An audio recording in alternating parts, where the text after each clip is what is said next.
What started as a perfect Memorial Day weekend at one of Texas's most popular lakes ended in absolute tragedy. An 18-year-old with dreams of serving her country, just weeks away from Air Force basic training, would never make it home. But here's what makes this case even more shocking. The person responsible fled the scene, crashed into another vehicle while escaping, and the investigation would uncover layers of complexity that nobody saw coming. I'm going to tell you about Ava Renee Moore, a young woman whose life was cut short by someone's reckless choices. This case exposes critical flaws in our water safety systems, raises serious questions about immigration enforcement, and reveals how one moment of recklessness can ripple through an entire community. Picture this: Memorial Day weekend 2025. May 25th, Grapevine Lake in Texas is packed with families enjoying the holiday. Among the crowd is Ava Moore, just 18 years old, peacefully kayaking near the shoreline. But something dangerous is cutting through those waters. A personal watercraft operator is making multiple high-speed passes near the crowded shoreline. Witnesses would later describe the behavior as showing wanton disregard for safety. Can you imagine the terror of other boaters watching this reckless display? Here's where our first mystery box opens. What drove someone to operate so dangerously in such a crowded area? The operator making these dangerous passes was Daikerlyn Alejandra Gonzalez, a Venezuelan national who was in the United States illegally. But her immigration status isn't what makes this story tragic. It's what she did next that changed everything. Ava Moore saw the danger coming. Witnesses reported that she was actually trying to paddle away when the unthinkable happened. Gonzalez, still operating at high speeds with complete disregard for human life, struck Ava's kayak from behind. Let me paint you the picture that witnesses had to live with forever. An 18-year-old girl, a recent graduate of the U.S. Air Force, Academy Preparatory School, a basketball standout with her whole life ahead of her, was suddenly fighting for her life in the water. This wasn't a split-second mistake. This was the predictable result of sustained reckless behavior. Memorial Day weekend crowds had packed the lake, creating exactly the kind of dangerous conditions where responsible operators slow down and exercise extreme caution. But Gonzalez did the opposite. She turned a busy family lake into her personal speedway. Here's our second mystery box. What happened in the moments after the collision that turned a tragic accident into something far worse?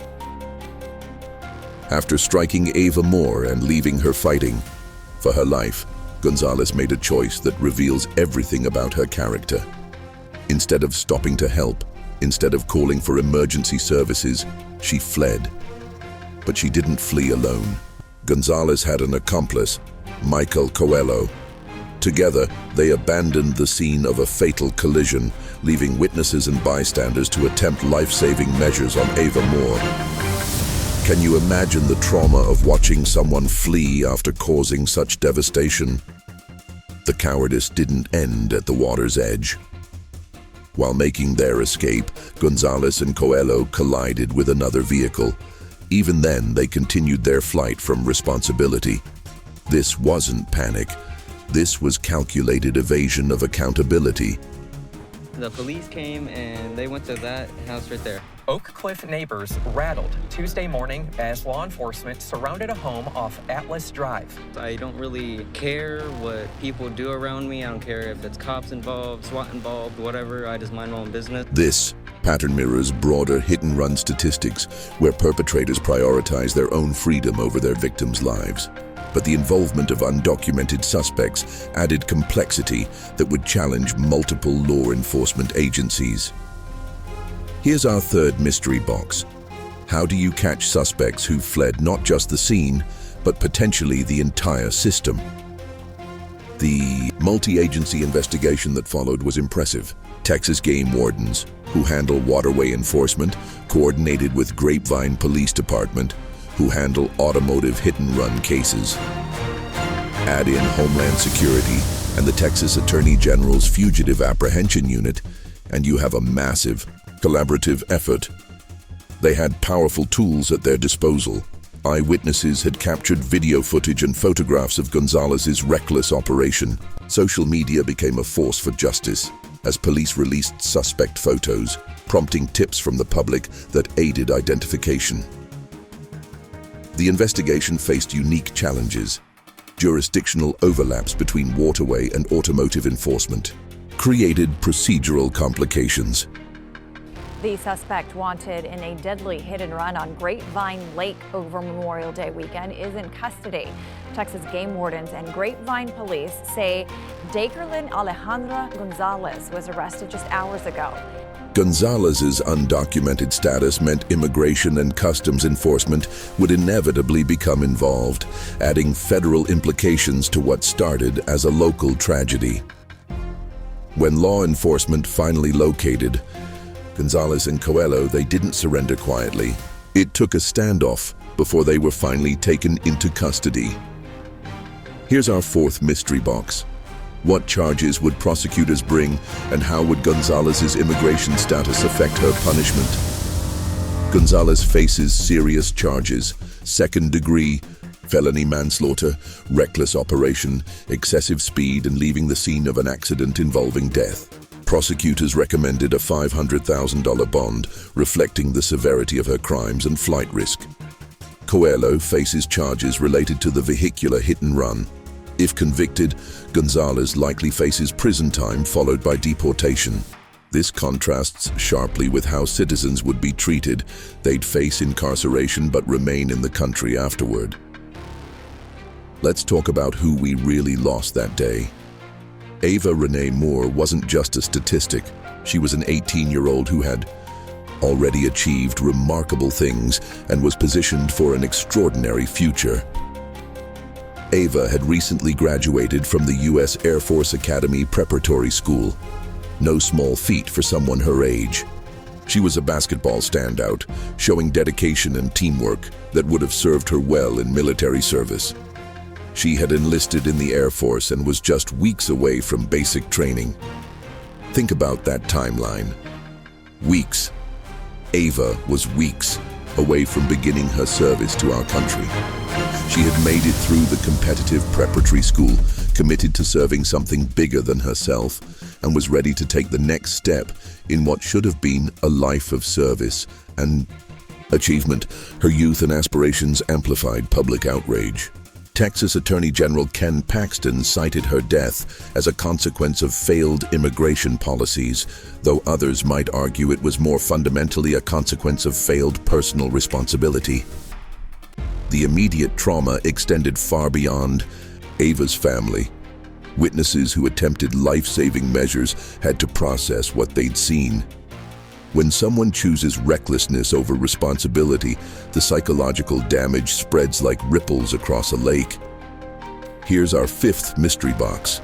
What long-term changes might emerge from this tragedy? This tragedy has the potential to drive meaningful policy changes. Stricter personal watercraft rental regulations could prevent unqualified operators from accessing high-powered equipment. Enhanced speed limits during peak periods could protect crowded recreational areas. The case underscores the need for better interagency coordination in complex investigations. When waterway enforcement, automotive hit-and-run units, immigration officials, and federal fugitive teams all need to work together, clear protocols become essential. Media outlets faced the challenge of covering a story with both public safety and immigration enforcement implications. NBC5 and CBS News emphasized witness corroboration and investigative timelines, while conservative platforms highlighted the suspect's immigration status, framing the incident as both a recreational safety failure and an immigration enforcement issue. Ava Moore's death wasn't inevitable. It was the direct result of choices to operate recklessly, choices to ignore safety, choices to flee instead of help, choices to prioritize personal freedom over human responsibility. To me, legal system now has its chance to deliver justice for Ava and her family. But justice in the courtroom cannot undo the damage or bring back a young woman whose service to our country will never be realized. What we can do is learn from this tragedy. We can demand better water safety enforcement. We can support stricter regulations for high-powered recreational equipment.